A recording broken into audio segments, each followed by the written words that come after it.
तुम्हाला ही डिश बघून लक्षात आलं असेल काय आहे, हो ना? फ्राईड राईसची तयारी करतोय आपण फ्राईड राईस बनवतोय. फ्राईड राईस करण्या अगोदर जर आपण आधी सगळ्या भाज्या चॉप करून ठेवल्या आणि तयारी करून घेतली ना, की अगदी 2 मिनटात, चुटकीमध्ये, अगदी 2 मिनटामध्ये आपला फ्राईड राईस तयार होतो. आणि तो पण अगदी चविष्ट, हॉटेलपेक्षाही छान, हायजीन फ्री, खूप सुरेख.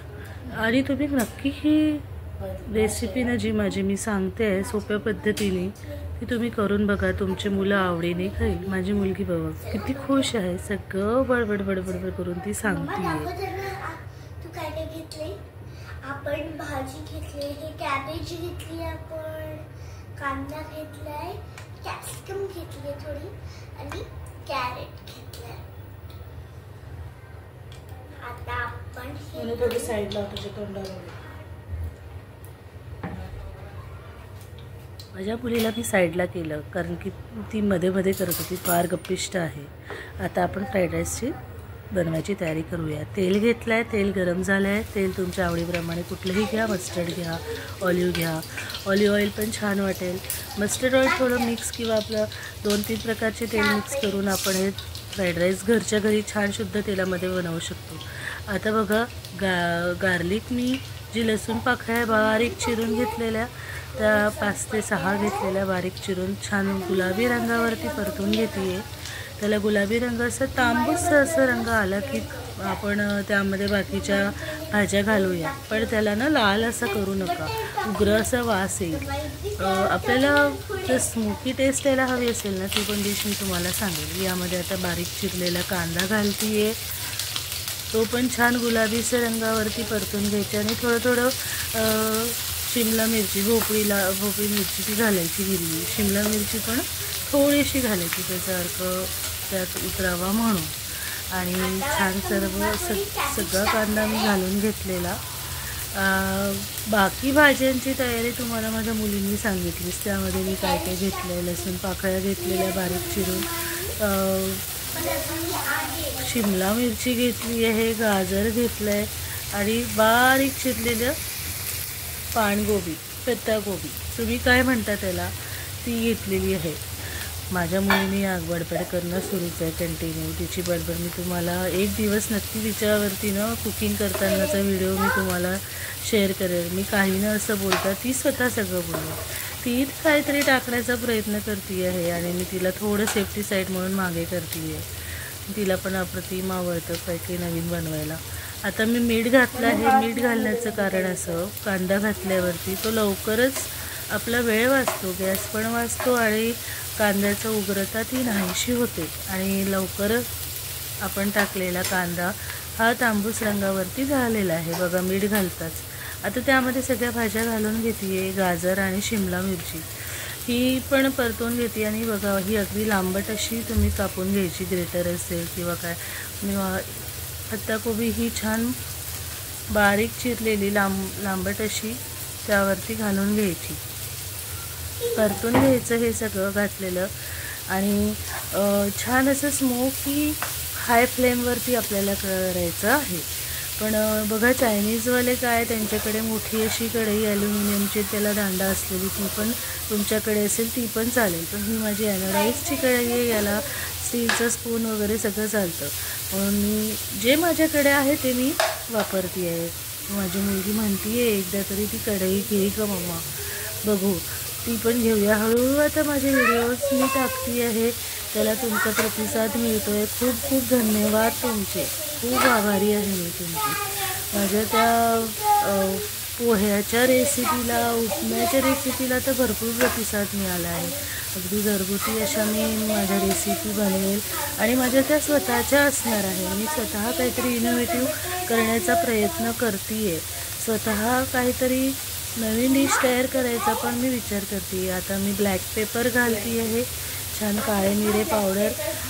याला ना अशी मी मिरच्या नाही घातल्या आहे. तुम्ही लाल हिरव्या मिरच्या बारीक बारीक चिरून घालू शकता. माझी श्रीजा, माझी छोटी मुलगी ही खाणार आहे म्हणून मी मिरच्या नाही घातल्या. तुम्ही मोठ्यांसाठी जर करायचं असेल नुसतं, तर तुम्ही बारीक चिरलेल्या हिरव्या मिरच्या यामध्ये घालू शकता. ज्या वेळेला आपण लसणाच्या कळ्या बारीक चॉप करून घातल्या ना, त्यावेळेला तुम्ही मिरच्या घालायच्या.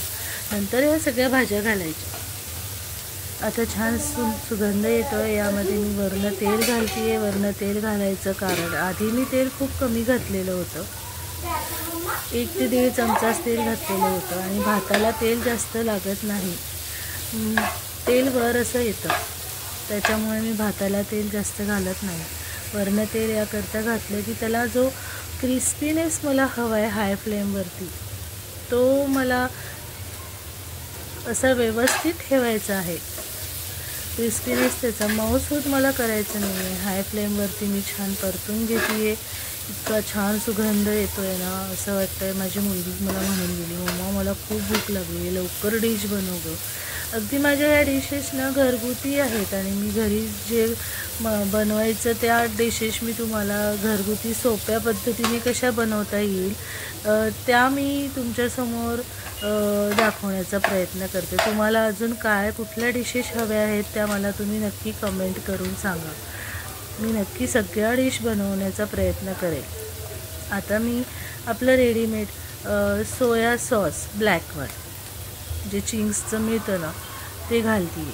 आणि सोया सॉस मी चायनीजची जी डिश आहे, फ्राईड राईस हा चायनीज आहे. चायनीज प्रकार असल्यामुळे सोया सॉस तर हा प्रत्येक मंचुरियन म्हणा किंवा तुम्ही फ्राईड राईस म्हणा की नूडल्स म्हणा, यामध्ये सोया सॉस हा असतोच. सोया सॉस थोडा 2 चमचे घातलेला आहे. जास्त उग्र असा वास नको यायला म्हणून जास्त सोया सॉस घालायचा नाही. आता शेजवान सॉस, शेजवान आपलं पावडर, हे फ्राईड राईस मसाला जो मिळतो ना शेजवानचा, तो आपण यामध्ये वरनं घालायचा आणि हाय फ्लेमवरती त्याला स्मोकी असा करायचा. बघा कसं धूर निघतो आहे, स्मोकी. आपल्याला स्मोकी टेस्ट हवी. जर तुम्हाला स्मोकी टेस्ट हवी असेल ना तर भात झाल्यावरती शेवटी कोळसा जो असतो ना तो गरम करून वाटीमध्ये ठेवून त्यावरती तूप घालून तुम्ही 2 मिनटं त्याला झाकून ठेवलं ना तर त्या फ्राईड राईसला अगदी स्मोकी टेस्ट येईल. पण मी मुद्दाम आता दाखवलेलं नाही आहे तुम्हाला. जर तुम्हाला तशा पद्धतीचं जरी हवं असेल ना तर मला तुम्ही सांगा, माझ्याकडे मी ते पण दाखवण्याचा प्रयत्न तुम्हाला करेल. बाजूला मी पातीचा कांदा पण बारीक चिरून ठेवलेला आहे, हिरवगार प्लेटमध्ये दिसत असेल मिठाच्या जवळ. आता हा मी जे ठेलेवाले बाहेरचे राईस, बॉईल राईस आहे हा, उकळवून घेतलेला आहे मीठ घालून. त्यामध्ये निंबू पिळून मीठ घालून मी हा बॉईल राईस करताना त्यामध्ये निंबू आणि मीठ हे एकत्र करून पाण्यामध्ये उकळायचं, त्याने भात असा मोकळा होतो. अगदी बघा मी घरच्या पद्धतीचं दाखवते, चमचाचा वापर न करता हाताने टाकते. अगदी घरगुती डिश आहे ही, मी असं काही प्रेझेंट करत नाही आहे खूप. हा राईस ना मी मार्केटमधनं आणला आहे. हा फ्राईड राईस जे ठेलेवाले आहेत बाहेरचे जे लोक आहेत ना, सेम हा राईस तो आहे. त्याला छान मी परतवून घेते, आतून खालून वर असं सगळं करून घेतली आहे. इतका छान सुगंध येतो आहे ना. तुम्ही याला रात्रीच्या जेवणामध्ये करू शकता किंवा दुपारी जर तुमचं रात्री खूप हेवी जेवण झालं असेल तर नुसतं हा फ्राईड राईस आणि रायता याच्यासोबत खूप छान लागतो. तुम्ही एकदा नक्की करून बघा. किंवा तुम्हाला मंचुरियनची डिश, मला भरपूर जणांनी म्हटले की ताई तुझी मंचुरियनची डिश मला दाखव. बघा यावरती मी गार्निश करून ठेवलेला आहे पातीचा कांदा. धन्यवाद.